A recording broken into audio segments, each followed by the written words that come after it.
Assalamualaikum warahmatullahi wabarakatuh. Perkenalkan, nama saya Wibila Zuhadi Ahmad.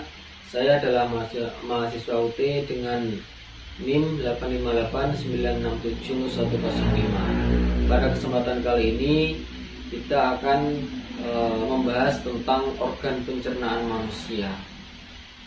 Langsung saja kita masuk ke dalam pembahasan. Jadi sistem pencernaan manusia itu terdiri dari beberapa organ yang bekerja sama secara berurutan dalam proses pencernaan makanan, mulai dari masuknya makanan hingga pengeluaran sisa hasil pencernaan. Di sini saya sudah mempunyai gambar tentang sistem pencernaan manusia.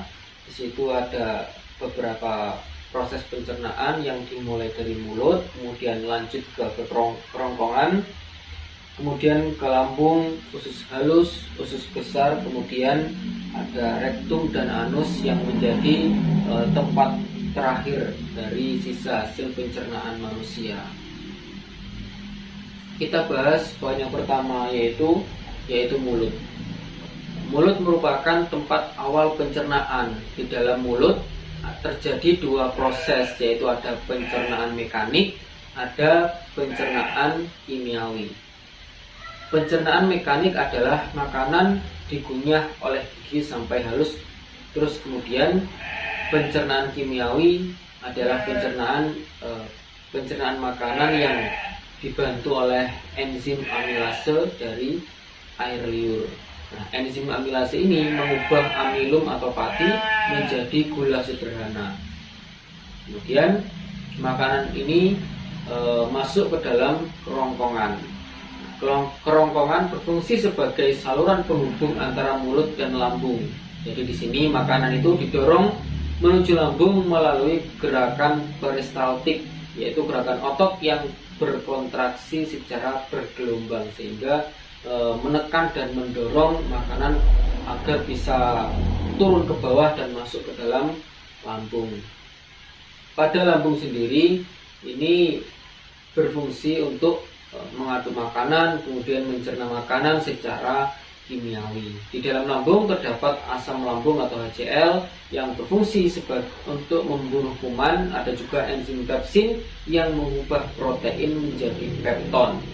Nah, makanan yang telah dicerna di lambung akan berbentuk seperti bubur. Kemudian akan masuk ke dalam usus halus. Dalam usus halus merupakan tempat pencernaan lanjutan dan juga penyerapan zat gizi. Jadi di dalam usus halus ini terjadi pencernaan dari karbohidrat diubah menjadi glukosa, dari protein berubah menjadi asam amino, dari lemak menjadi asam lemak dan gliserol. Kemudian zat-zat tersebut diserap oleh dinding usus halus dan masuk ke dalam darah. Kemudian untuk selanjutnya